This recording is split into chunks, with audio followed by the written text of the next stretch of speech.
The process of me getting traded was crazy because, one, I never got traded before. I didn't know what to expect. My agent at the time, he was able to get the trade with Boston, and I was excited to play for Boston, honestly. Later on that night, my dad called me. He was just like, would you ever want to play for me?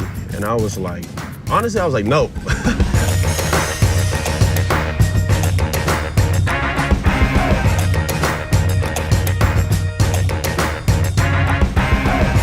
When I was younger, I played in the little YMCA league, and it really wasn't, that much of a challenge. It was more just me playing with my friends.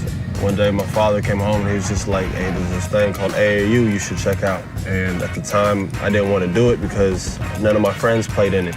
But he showed me, clips of his team in the local area, and they were, one of the best AAU teams, I guess, in the country. So I just started to play with them, and that's where, my passion really started to evolve for the game as I took it more seriously. People were hard on me growing up anyways because who my dad was. I don't remember too much of his career. I was too young, but I just remember the tiny shorts he wore. He wore those small shorts when he played for the Hawks. When I got named McDonald's and Naismith Player of the Year, it was more, all right, what's next?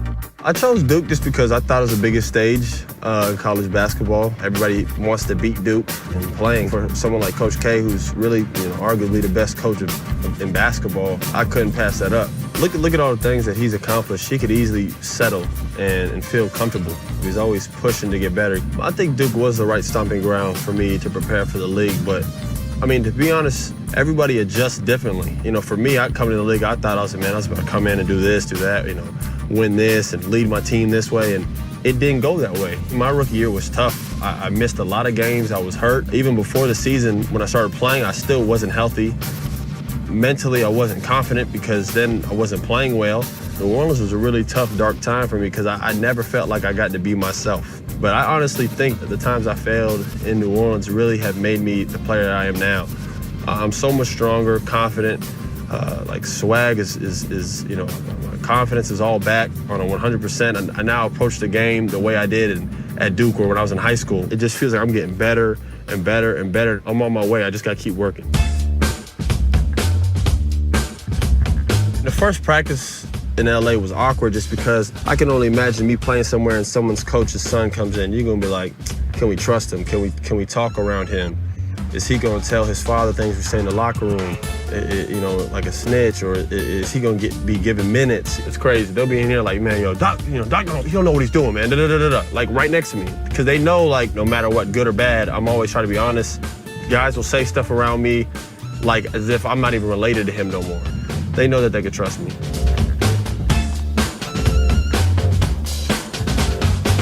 The first game I played with LA, it was awful. It was probably my worst NBA game I've ever had. And that's when my mom and my brothers were like, I told you this ain't gonna work. I remember after the game I just told them, relax, just relax, it's gonna work. And then 20 games later, there was no more question. Me and his relationship is a lot different than what people think it is. Growing up, he was always in Boston. For the most part of my life, he was in Boston and I was in Orlando. So we were far apart from each other. So I didn't really get to see him that much growing up like people usually get to do with their father. This is the most we've actually ever hung out, is now. And it's different now because we work with each other, so we keep it professional. We don't have to have that father-son relationship. We have that business basketball relationship, but it's cool because it works for us.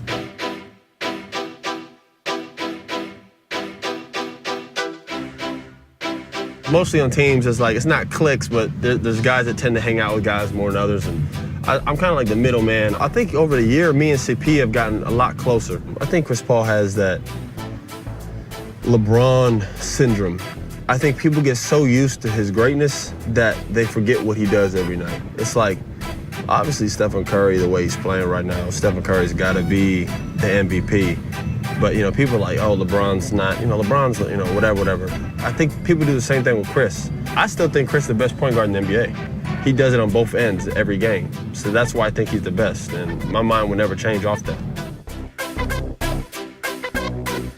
We play in LA. You know what I mean? It's like media capital besides New York. Anytime you talk about champions, you talk about the Kings. You talk about the Lakers, nobody talks about the Clippers. So finally we have a team that we feel like we can win. Like of course, that's all we think of. Our fan base is growing. I mean, we sell out just about every game now. We're trying to bring something to them that they haven't had before, and that's a championship. In our minds, we feel like we can win. So if we don't win, that's a failure.